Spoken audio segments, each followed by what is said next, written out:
Estamos estreando o podcast do Grupo da Terapia Social. E a gente está fazendo isso construindo em conjunto. Nós estamos aqui com as pessoas, tentando dar técnica aí, o Flávio, né, do marketing, o Rei, como sempre, aqui, e estou dando trabalho para eles. Porque geralmente o podcast é uma pessoa e a outra pessoa. E aqui nós temos uma galera dos grupos que apoiam a gente, os profissionais da saúde, ligada ao tema, ao primeiro tema que a gente vai estrear. Então, assim, a construção é desse jeito mesmo, a gente dá trabalho para os outros e vamos tentar ser criativo. O tema que a gente escolheu chama demências. A doença de Alzheimer é uma das mais conhecidas que pode levar a uma demência, a idade pode levar as pessoas a terem problema de memória, de cognição, que a gente fala, e é um assunto muito importante e muito delicado. Primeiro que a população no mundo vai cada vez mais envelhecendo. Então a gente não tinha tantos casos nesse setor de demências, né, como a gente tem na atualidade. Em parte porque a gente sobrevive mais. O que eu queria fazer agora com vocês, para começar o tema, eu queria sensibilizá-los através de uma notícia importante. Tem um lugar aqui no mundo, na Holanda, que eles fazem o trabalho mais renomado, mais expressivo com as pessoas que têm demência. Então eu vou apresentar para vocês, a doença de Alzheimer, então, é uma doença, tem componentes biológicos, ela vai degenerando e pode levar a pessoa à demência, tem vários estágios, né? Então, esse bairro que criaram na Holanda, chama, olha o nome lá, Wedgewijk. O Wedgewijk é um bairro na Holanda e é só lá que tem algo tão expressivo. Agora, por quê? O que acontece? Então vamos dar uma caminhada, por exemplo, na doença de Alzheimer, né? O que é uma doença de Alzheimer? Ela tem várias causas cogitadas, mas a gente não tem dúvida sobre os aspectos biológicos dela, sobre a parte das imagens, alterações do sistema nervoso na doença de Alzheimer. E não tem nada que possa interrompê-la.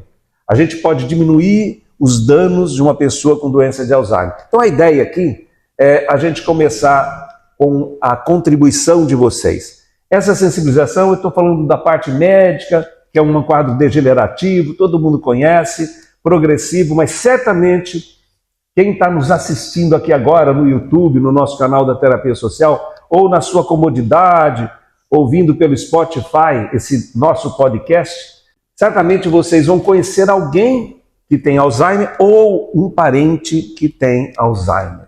E o sofrimento não fica só na pessoa portadora do quadro, mas o sofrimento é também para aquele que tenta cuidar desse quadro, dessa pessoa com esse quadro, né? Bom, vamos lá, o que mais aqui que eu tenho? Esse quadro exige muito da família e se a pessoa foi deslocada para um ambiente de cuidados, numa instituição, uma clínica, exige muito também dessas personagens dessa instituição, né? Esse, aliás, é um termo abrangente. Ela descreve vários sintomas de uma pessoa que está tendo, principalmente, a falta de memória. E olha o que vai acontecer quando essa pessoa tiver a falta de memória. Então vamos lá, tem a forma mais leve, que é uma ligeira falta de memória, né? E a pessoa começa a ficar um pouco confusa, ela não reconhece as coisas do dia a dia, né? Tem uma condição mais moderada, um pouco mais intensa, e os cuidados vão ter que ser redobrados, né? E tem a forma mais grave, que até a questão motora fica comprometida. Mas eu quero falar do bairro para vocês, quer ver? O impacto, então, na doença de Alzheimer em todo mundo. Esse bairro, sabe o que é? Um bairro. Ao invés da pessoa estar em casa, nessa condição de dificuldade cognitiva, de memória, ela não está também numa instituição, numa clínica. Ela está num bairro. Mas por que num bairro? O que tem de vantagem no bairro?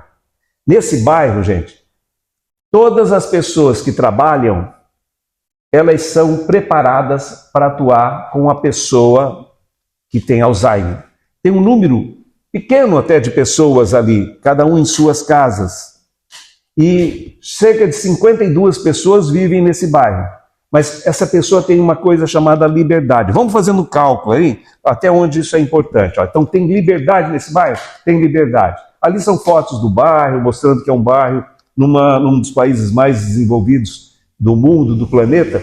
E assim, se eu tenho uma determinada doença, eu fico desnorteado, porque eu não tenho a memória para me dar uma referência de quem eu sou, de onde eu estou, eu não me reconheço na minha casa mais. Mas a estratégia da liberdade, ela pode ser significativa. A pessoa tem liberdade, vai, porque no bairro tem uma venda, no bairro tem a parte de trabalhar com cabelos, uma cabeleireira, o bairro tem algumas dessas situações e tem também um estímulo sistemático para as pessoas que estão no bairro. Então vamos ver, isso tem aonde? Na Holanda.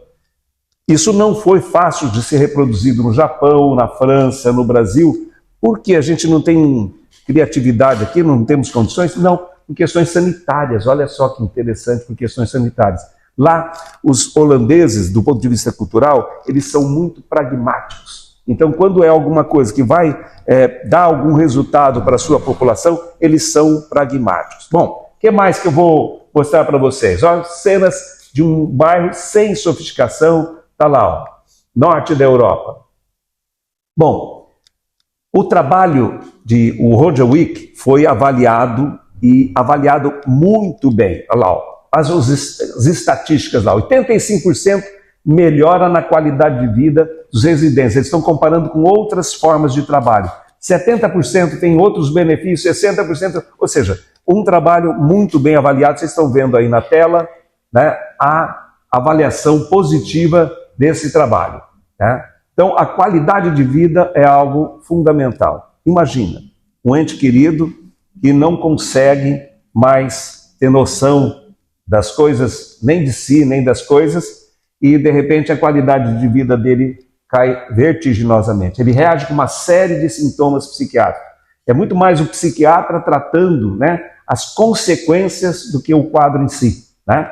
Ó, a redução da ansiedade e estresse em comparação com cuidados tradicionais. Os cuidados tradicionais com uma pessoa com uma demência versus estar nesse bairro. Então, alguma coisa sobre a ansiedade diminuiu, talvez o cerceamento diminuído, porque o que acontece? A pessoa está com Alzheimer, você vai deixar ela sair de casa? Se ela está na instituição, tem uma série de supervisão do comportamento dela, dos movimentos dela, né? E por fim, aumento da independência dos residentes em atividades diárias, né? Então, eles são estimulados para as atividades. Quando a gente adoece na psiquiatria ou adoece na geriatria, muitas vezes a gente tem o sistema de proteção tirando toda a função do residente ou do paciente. E isso é realmente uma coisa complicada.